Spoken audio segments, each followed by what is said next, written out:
Et salut les potes, c'est Jigfio, j'espère que vous allez bien. Aujourd'hui on se retrouve pour une petite vidéo avec... Wizerty. Voilà, alors, peut-être que je vous ai déjà parlé un tout petit peu de Wizerty et on va vous présenter qui il est, qu'est-ce que je fais ici. Et enfin, trêve de bavardage, lancement. Alors moi je suis plus trop habitué, hein. Donc Wizerty, overclocker extrême, ça fait un petit moment que j'ai ralenti, mais à une époque je me défendais pas mal dans le domaine de l'overclocking. J'ai passé des masses de CPU, de cartes mères, de cartes graphiques, j'ai fait le tour du monde pour des compétitions, j'en ai gagné quelques-unes, j'en ai perdu beaucoup.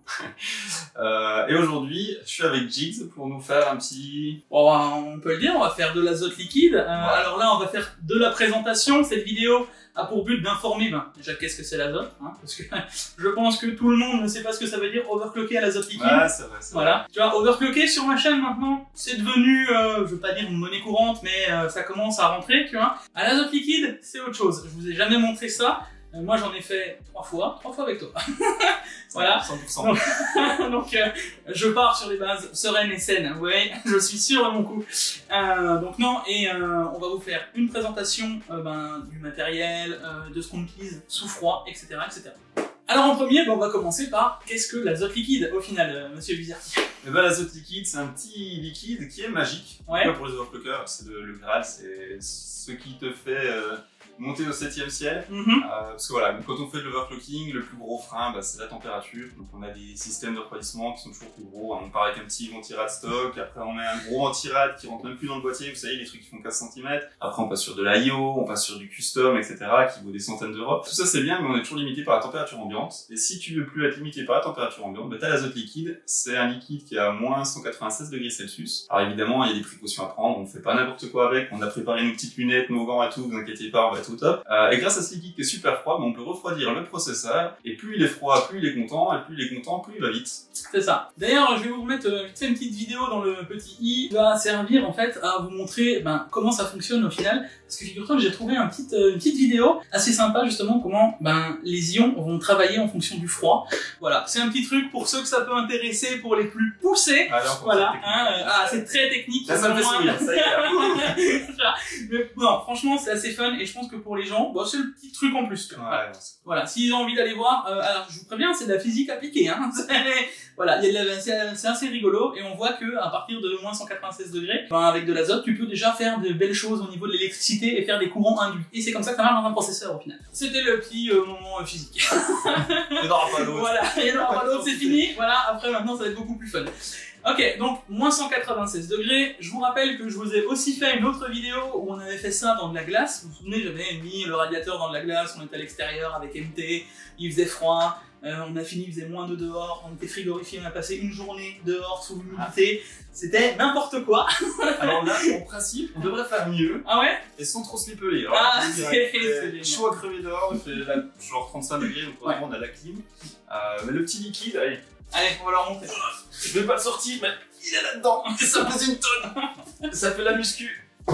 Donc voilà, ça c'est un DIY. Et donc c'est un récipient qui sert à conserver l'azote liquide, parce que vu que c'est très très froid, vous avez vu, je l'ai pris à pleine main, il est pas froid du tout, il y a une double isolation avec du vide, etc. C'est un truc qui est assez technique. Et dans cette bouteille, dedans c'est à moins 196 et dehors c'est à température ambiante, donc ça permet de le conserver. Et donc on en a plusieurs qui sont stockés dans le garage. On va pouvoir se faire plaisir, normalement avec la quantité que j'ai pris, on doit pouvoir se faire plaisir. Écoute, ce que j'ai entendu, on a de quoi faire, hein. Ça va bien se passer. Donc voilà, après, pareil, encore une vidéo, tu vois, je vais me faire de la pub dans cette...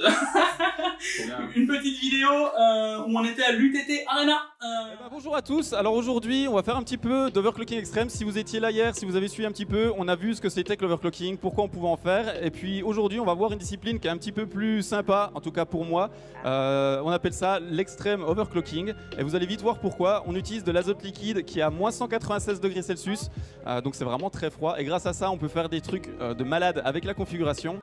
Avec Wizerty, on avait fait de l'overclocking sur un 9900K à l'époque, je me souviens, on avait passé mon processeur aussi AMD.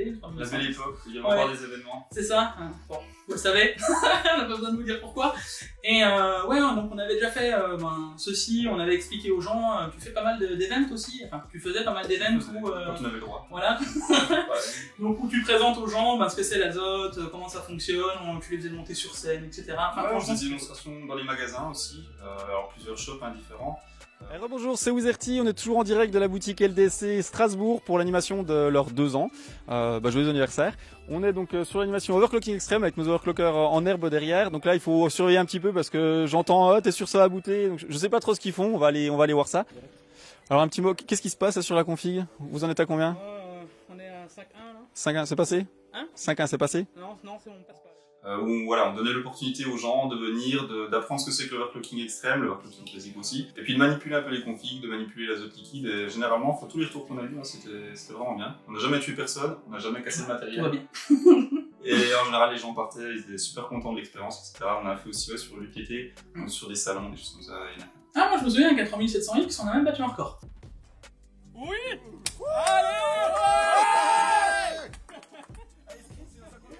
Je dis ça? Non, mais c'est rare.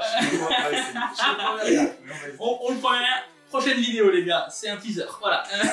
Du coup, vous savez que certaines cartes mères, parce que. Enfin, certaines cartes mères, toutes pour y passer, mais il y a certaines autres cartes mères qui sont plus prévues que d'autres pour cet effet de custom. Qu'est-ce qu'il y a? Qu'est-ce que je raconte? Il y a des cartes mères qui marchent bien pour l'overclocking, et il y en a d'autres qui marchent moins bien. Voilà. Donc vous savez que je vous l'ai présenté sur la chaîne il y a pas longtemps, l'Apex 13, et je vous ai dit, moi je l'utilise clairement pas à fond de ses pleines capacités d'overclocking. Bah voilà. Et voilà, ça c'est le bon moment pour tester ce genre de CM. Donc là vous allez voir tous les petits boutons que je vous ai parlé. Oui, alors ça permet au call bug, ça permet machin, ça va prendre tout un sens maintenant. Voilà. Et on va pouvoir vous expliquer en fonction des problèmes dans la vidéo, de à quoi ça sert, pourquoi, comment, et ça va permettre de dégrossir pas mal de choses dans l'overclocking. C'est comme les voitures de course qui sont au garage. Là tu vois une carte mère dans un boîtier. Ce genre de carte mère. Elle n'a pas accompli sa destinée. Là elle va pouvoir. Et donc ouais, on va vous montrer un petit peu parce que la carte mère, je pense que tout le monde sait à quoi ça ressemble. Je ne l'oublie pas. Je ne sais pas ce que vous voyez. Attends, on la présente comme ça. Vous allez la voir en gros comme tout à l'heure. En gros, la carte mère, c'est plein de composants qui sont pas forcément sensibles au froid, mais comme c'est des composants électriques, c'est sensible à l'humidité. Et vu qu'on va mettre beaucoup de froid dessus, on va avoir de la glace. La glace, quand ça fond, ça fait de l'eau, et puis nous, l'eau, on n'en veut pas trop. Donc on va devoir protéger la petite carte mère parce qu'on l'aime bien quand même pour nos sessions d'overclocking. Ok. Bon, du coup, on s'est équipé parce que on va passer dans le vif du sujet. Là, on est au top. Notez l'équipement dans les commentaires. À mon avis. Bon, on le sait très bien, oui, vous avez pas de gants, oui, vous avez pas de tenue. Bah les gars, c'est bon, on est en t-shirt, tout va bien. Wiz, il est même en claquette, si vous voulez tout ça. C'est pas vrai, j'ai mis bottes de neige. Voilà. Donc maintenant, on va vous présenter quel matériel on utilise quand on fait de l'azote liquide, parce que il y a différents matériaux, je sais pas, matériel. Ouais. Il y a différents. Plein de petits trucs. Voilà, il y a plein de petits tips et plein de trucs à savoir quand on fait de l'azote liquide, et puis on va dégrossir. Qu'est-ce qu'il faut si demain, je sais pas, un d'entre vous a envie de faire la même chose. D'ailleurs, est-ce qu'on peut leur indiquer un endroit où ils pourraient se renseigner sur l'azote liquide? HWBots, j'en ai déjà parlé, ça c'est sûr. Mais ouais, alors là, des choses qui sont à jour en France, je ne sais pas. Je ne sais pas. En tout cas, parce que bon, on fait un petit peu les foufous, enfin les c'est poli, je sais pas à quel point on peut être mal poli. Donc on fait un peu les cons avec les éléments de protection, mais toujours est-il que c'est pas dangereux à partir du moment où vous faites attention. Et là, vraiment, faites attention. Les lunettes, on les a mis, c'est pour rigoler un petit coup, mais par contre, ne vous le jetez pas dessus, ventilez la pièce, ne vous le versez pas dessus, etc. Il y a quand même un minimum à faire, parce que ça peut rester dangereux si vous faites n'importe quoi. Bref. J'ai une petite anecdote pour l'histoire de ventilation de la pièce. Tu m'as pas raconté qu'il y a un overclocker qui, pour savoir le taux... ouais, voilà. le taux d'azote à l'intérieur je ne sais pas si c'est véridique. Mais en tout cas, si vous avez des enfants, des animaux et vous faites de l'azote liquide, pensez à bien aérer parce que tout ce qui est petit et plus bas, c'est ce qui prend le premier. Moi, j'ai un indicateur, c'est ma torche. Et pour de vrai, c'est super sensible à l'oxygène. Dès qu'il n'y a plus assez d'oxygène dans la pièce, avant de commencer à tourner ou tomber, elle s'allume plus. Et donc, quand tu vois qu'elle commence à plus s'allumer, c'est pas bon signe. Je vous dirai à quoi ça sert, c'est trop bien. Bon, donc les équipements, l'azote liquide, c'est le premier truc. Si vous voulez faire de l'azote liquide, que vous n'avez pas d'azote liquide, c'est mal barré. On part mal. Hein, on part mal. On part assez mal. En tout cas, je vous y invite, hein, c'est vraiment super fun à faire, l'overclocking extrême.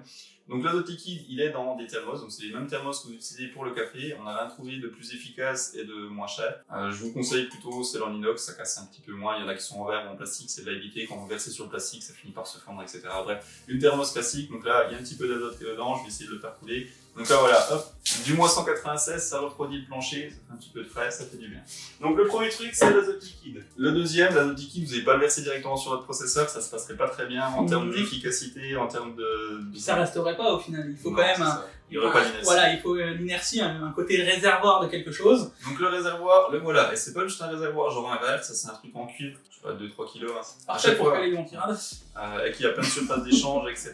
Ça peut servir de presse-papier, etc. Ça fait un peu cher le presse-papier. Toujours est-il, c'est lourd, et ça permet de verser l'azote liquide dedans, vous mettez votre processeur dessous, vous posez ça dessus, vous versez l'azote liquide dedans, et puis ça va faire baisser cette grosse masse de cuivre en température, et comme ça vous pouvez réguler, et ça tient assez bien la charge. Donc même les gros processeurs avec ça, c'est bien calé. Donc ça c'est pour le processeur, donc ça s'appelle un godet d'azote liquide. Et puis on a les mêmes pour les cartes graphiques. Alors juste la forme est un petit peu différente, donc ça se présente comme ça. Là vous voyez pas parce qu'il y a l'isolation qui est autour. Et donc là dans une carte graphique, vous avez votre carte graphique qui est là, vous le plaquez dessus comme ça. Et puis vous pouvez verser l'azote liquide dans ce réservoir. Celui-là il est un petit peu plus léger, mais c'est pareil, c'est du gros godet. Parce que pour ceux qui se posent la question, ce genre de choses se fait à plat sur une table de bench, vous allez le voir par la suite. Vous disiez bien que voilà, la table de bench est juste derrière, on la verra après. De toute façon, on met pas ça dans un boîtier. Voilà, parce que là on est en train de dire oui, la carte graphique elle est comme ça. C'est pas dans un boîtier qu'on fait ça. Voilà, vous comprenez bien qu'il faut un minimum de connaissances, etc. Ça se fait pas demain, tu te dis, allez, azote liquide. Tu peux. Ça risque pas de donner super résultat, mais tu peux. On parle de froid et tout, sachant que tout le matériel n'apprécie pas le froid extrême, et donc des fois il faut pouvoir gérer la température. La gestion c'est vraiment très important, suivant les plateformes, suivant les générations, etc. Donc si vous avez prêté attention sur mon godet, vous avez vu qu'il y a des petits fils qui pendaient. Vous voyez les embouts là. Et donc c'est des thermocouples, des sondes de température qui sont mises dans le godet. Et donc, pour pouvoir voir, il y a besoin d'un petit appareil comme ça, un petit lecteur. Alors, ça coûte, je sais pas, peut-être une trentaine d'euros. Et puis, vous l'avez pour toute la vie. Donc là, j'ai mis une sonde au bout. Voilà à quoi ça ressemble. Hop, juste une petite jonction. Et puis, ça va vous permettre de voir, là, si je l'allume, ça sera la température ambiante. Mais quand on le branche au godet, ça permet de voir la température du godet. Et on peut voir s'il faut remettre de l'azote liquide ou au contraire, s'il faut réchauffer la plateforme. Quand c'est trop froid, des fois, ça démarre pas. Quand c'est trop froid, des fois, ça s'arrête de fonctionner. C'est ce qu'on parlait du cold bug. Voilà, c'est pour remettre un petit mot sur... parce que cold bug, quand c'est trop froid, ça s'arrête. Et cold bug boot, c'est quand c'est trop froid, ça démarre plus. Donc quand c'est trop froid, allez. Et ça, ce n'est pas un sèche-cheveux. Tu peux. Tu peux essayer, mais... En général, tu te les sèches qu'une fois parce qu'après, voilà, je ne tenterai pas. Donc le décapeur thermique, ça permet de décoller du papier peint, ça permet de faire, je sais pas, de la gaine thermoréfractable ou de réchauffer votre godet. Donc ça doit consommer 2000 et quelques watts. Et ça peut souffler surtout très chaud. Donc faites attention quand vous utilisez ça, de ne pas vous brûler, parce que si vous laissez la main dessus, enfin bref, truc normal. Donc ça c'est cool, mais ce qui est encore plus cool, c'est ça. C'est ça. Et là, quand tu sors ça, hop, MacGyver quoi. Donc là, c'est juste un chalumeau. Parfait. Un chalumeau, ça chauffe, je crois, à 2400 degrés, ce gaz-là. L'avantage, c'est qu'il s'allume. Il s'allume dans toutes les positions. Donc le chalumeau, c'est pareil, on le met dans le godet et puis on réchauffe. Alors on évite de chauffer directement la carte mère, mais si vous chauffez dans le godet, il est tellement lourd que vous risquez pas de le fondre. Mais pour de vrai, ce type de chalumeau, de torche, a été fait pour les plombiers. Donc si vous voulez faire de la soudure avec. Donc ça sert pour réchauffer le matos quand on a le droit, parce que... Voilà, dans certaines events, même déjà l'azote, c'était compliqué. C'est pas toujours facile. Voilà, c'est pas toujours facile d'expliquer qu'on va utiliser des gaz liquide à moins 196 degrés, il y a quand même des précautions et quand on fait des events ou autres, ils sont pas forcément toujours chauds. Alors quand c'est organisé pour l'événement précisément, ça va, mais quand c'est où il y a du public, etc. Oui, non, mais je veux dire, si c'est tu fais une bench party, ouais, dans mon bureau, personne va voilà. Je veux dire, tu fais une bench party ou alors t'as réservé une salle des fêtes à cet effet, bon là il y a discussion, tu vois. Mais je veux dire, quand il y a un événement, par exemple gamer, comme on avait fait à l'UTT Arena, ça peut poser problème parce que une torche, les gens peuvent se brûler, de l'azote l'azote liquide, les gens peuvent se brûler, parce que oui, ils vont se brûler pour le coup. Donc voilà, il y a quand même un minimum de précautions et faut pas faire n'importe quoi. Donnez confiance aux gens. Voilà. Du coup les amis, on vous a dit qu'on allait vous montrer comment on va préparer tout ça. Donc il faut isoler la carte mère. Comme on vous l'a dit, l'humidité avec composants PC, pas bon.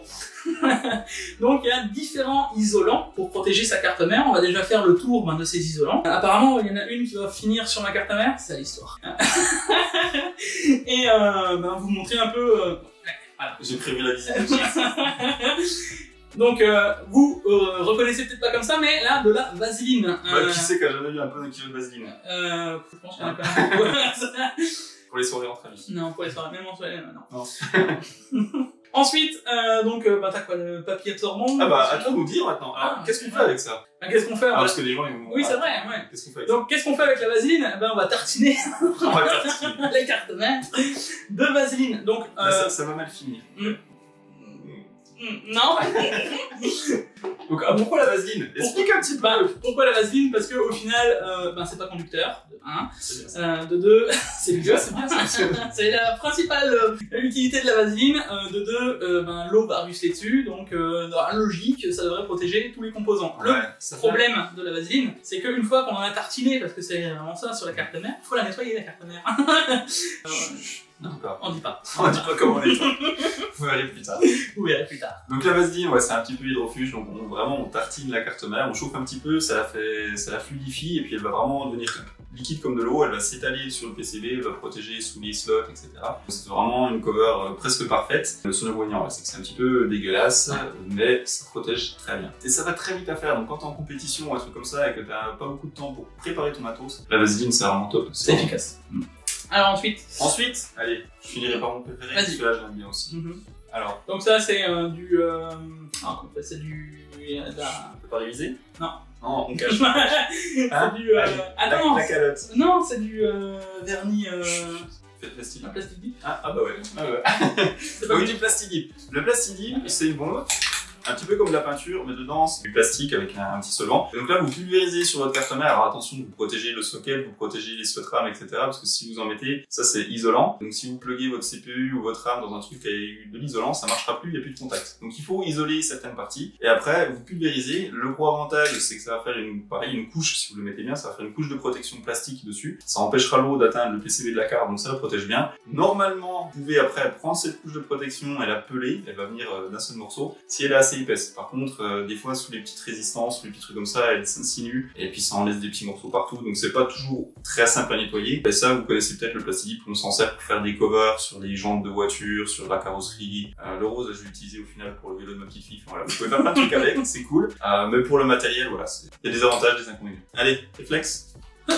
Non, ça c'est de la gomme, mais je sais plus comment ça se nomme vraiment. Il y a vraiment zéro révision. Ouais, ah oui, bah bien. C'est ça? Oui. Ok. Donc de la gomme mie de pain. T'as vu? Il a venu de loin celui-là. Donc ça ressemble à de la pâte à modeler, mais ce n'en est pas. Généralement, on achète ça dans les magasins un peu de loisirs créatifs ou trucs comme ça. Ils s'en servent pour effacer le fusain. Le fusain, vous savez, c'est le coloriage. C'est ceux qui font du coloriage, vous me détestez. Mais voilà, on se sert de ça pour effacer le fusain. Et donc ça ressemble à de la pâte à modeler. Vous en prenez, vous l'étalez partout sur votre carte mère. Alors celle-là, elle est un petit peu vieille, elle est un peu durcie. Et puis, pareil, vous allez faire une couche, je vais dire de pâte à modeler ou de gomme de pain sur la carte, et ça va empêcher l'eau d'atteindre les composants électroniques. Alors là, c'est un petit peu comme le plastique dip. Le problème, c'est que vous avez bien poussé pour l'étaler, pour faire une couche pas trop épaisse, parce que sinon il y a des problèmes de conduction thermique, etc. Vu que vous avez bien poussé pour le mettre dessus, après quand vous allez vouloir l'enlever, pas penser que ça va partir tout d'un tenant. Non, ça va en foutre un petit peu partout, il va y avoir des morceaux, et là vous êtes bon pour nettoyer ça pendant X temps. De l'essuie-tout. Alors vas-y, l'essuie-tout, ça va rappeler des choses assez C'est tout dédié à l'overclocking. Pas de choses bizarres. Alors cet essuie-tout a la particularité d'être super cool, il est bleu. Et puis surtout en vrai, il est plus résistant, donc l'avantage, il va pas partir, il va pas faire des petits minons, etc. Il absorbe très bien, il est costaud. Donc celui-là, je le faisais venir, enfin je le rapatriais avec moi quand j'allais à Taïwan. On doit sans doute pouvoir le trouver ailleurs, mais en France, j'en ai jamais trouvé. N'utilisez pas du hockey, hein. On n'est pas... Si, on peut, mais c'est moins classe. Hein, j'ai déjà fait des vidéos où on voyait les petits éléphants de hockey. C'est tout de suite moins, ouais, tu vois, quand tu veux mettre sur les réseaux sociaux et tout avec ton petit télé, c'est moins crédible. Ah, bon. Alors que tu mets du bleu, paf, tu sais que au moment on se dit putain, mais il connaît quoi. Donc voilà. Et donc là, ce qu'on va faire, c'est pareil comme c'est absorbant, ça va pas empêcher l'eau de passer dessous, mais par contre, c'est des petites gouttes qui drop, ça va absorber l'eau et puis ça devrait le protéger. Donc ça, c'est bien quand on fait des sessions qui sont pas très longues. Je sais pas si vous voulez faire 2 heures d'azote liquide, en général, ça réussit si vous avez bien préparé votre coup à empêcher l'eau d'atteindre le PCB parce qu'on va faire plusieurs couches, etc. Et donc au fur et à mesure, ça isole. Donc généralement, ce que je fais, c'est que je mets 1 ou 2 épaisseurs, que je découpe vraiment la carte mère au format, le papier au format de la carte mère. Donc je vais découper les slot rames, je vais découper les petits condensateurs, etc. pour faire une partie qui va plaquer vraiment très proche du PCB. Et puis après, je vais remettre plusieurs couches qui seront posées par-dessus en se disant que tout ce qui va tomber, tout ce qui veut passer, ben voilà, il sera absorbé par ça. Donc ça, c'est la méthode que j'utilise. Le gros avantage, ça prend un tout petit peu de temps à faire parce qu'il faut faire des petits découpages, etc. D'ailleurs, j'ai eu des ennuis dans le TGV parce qu'il faut pas utiliser des ciseaux dans le TGV. Après, ah bon, tu fais ça tranquillou, se poser avec la carte mère, salut les gars, vous allez bien. C'est ça. Avant un event, voilà, il fallait que je prépare ma carte mère, j'avais le truc, les ciseaux, les fers à soude, enfin bref, on m'a pris pour un terroriste, il m'a dit non monsieur, vous pouvez pas faire ça là. Moi je te vois surtout en plein milieu de ton TGV, tranquillou, tu vois. Bah oui. Bon alors, salut. Alors je vais prendre une prise, hein. Une classe avec prise, c'est important. Bah oui, pourquoi bah il me faut mon prise pour mon fer à souder, enfin monsieur. Ça marche pas. Faut pas. Donc on m'a demandé gentiment de ranger mon matériel. J'en étais où? Donc ça c'est pas mal, et ça permet surtout de se retirer sans trace une fois que vous avez fini, vous tirez votre sopalin, si vous ne tirez pas comme un bœuf, vous gardez même le template déjà fait, et puis vous pouvez le réappliquer à la session suivante, vous le mettez juste chauffer, sécher sur un placard, etc. Et puis mon deuxième préféré, hop, je l'avais pas sorti parce que je l'avais presque oublié. Bon, c'est pas celui-là, mais tant pis, vous allez comprendre le principe. Juste du scotch. Vous prenez du scotch plastique, et puis ça marche super bien, c'est pour l'arrière de la carte mère. Et donc ce que je fais, c'est que je décolle des rubans de scotch, et puis je recouvre toute l'arrière de la carte mère. Alors l'arrière c'est pratique parce que c'est tout lisse, et puis je la recouvre de scotch. L'avantage c'est que si vous le laissez pas pendant 6 mois, puis vous prenez un scotch à peu près potable, vous tirez dessus, ça part sans laisser de traces, et puis le scotch c'est pas mal étanche. Donc pas celui-là, c'est ce scotch papier, mais j'ai pas trouvé. Donc voilà, on a toutes les techniques. Et pour le coup, tu sais, côté absorbant, moi j'en ai trouvé un sympa, parce que je l'ai fait récemment, tu sais, avec sous froid, on peut dire ça. Lotus, c'était pas ça? Non, même pas. J'ai pris du papier absorbant d'huile, tu sais, et pour le coup, ça se déchire assez facilement, ça fait ses découpes, et justement, bah pas tant que ça, enfin, j'étais comme ça. Un peu format circulaire. Ouais, voilà, c'est ça, avec des petits trous. Et bah au final, une fois que tu l'as fait pour ta carte mère, tu le gardes longtemps, parce que ça absorbe beaucoup.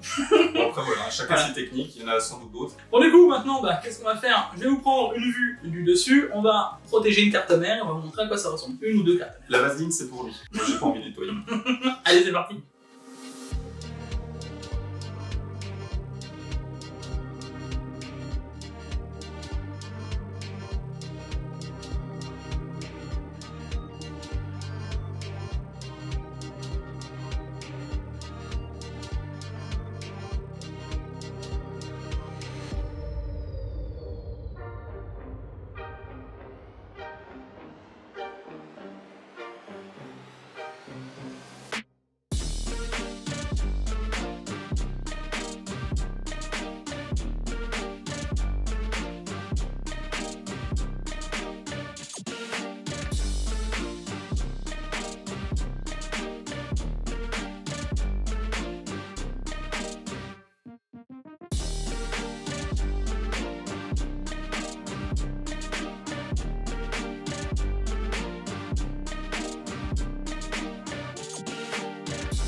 Et nous revoilà les potes. Bon alors vous avez peut-être suivi, on a fait un stream, donc vous avez vu le timelapse, ça y est, l'Apex 13 est là, donc on peut le voir. C'est galère. Donc on peut voir, donc on l'a préparé là pour l'azote, on va attaquer donc notre session. Donc elle est prête, hein, on l'a, pour le coup t'as vu, on a mis de la vaseline comme il fallait. On a mis de la vaseline partout. C'est bien grâce ah, c'est parfait. Donc là on va attaquer l'azote liquide. Bien entendu, ce sera une autre vidéo, parce que oui, vous attendiez à ce que ce soit dans celle-là. Non. Là c'était la présentation, ce qu'on allait faire, la présentation du matériel, ce qu'il faut pour faire de l'overclocking extrême, etc. Une présentation de Monsieur Wizerty. Tu vas reprendre les vidéos alors du coup, après cette présentation. Gentiment. Moi il m'a dit, fin de l'année 200 000 abonnés. Ouais, 300. 300. Je veux pas 300 000 là, 300. Donc les amis, je vous remets tous ces réseaux sociaux, Facebook, Instagram, YouTube et Twitch, parce que c'est là où vous le verrez plus principalement, c'est sur Twitch. Donc je vous remets ces liens directement dans la description, n'hésitez pas à aller vous abonner, c'est important. Voilà, donc maintenant on se retrouve pour une prochaine vidéo où on fera de l'azote liquide ce coup-ci, ça va être un peu plus spectaculaire et impressionnant, on va vous parler des scores, de ce qu'on va faire, etc. On sera, vous l'aurez compris, sur un processeur Intel, du 10900K ou du 11900K, et puis voilà, on se retrouve pour une prochaine vidéo. Allez, c'était Wizerty et Jixio, à la prochaine. Salut. Ciao.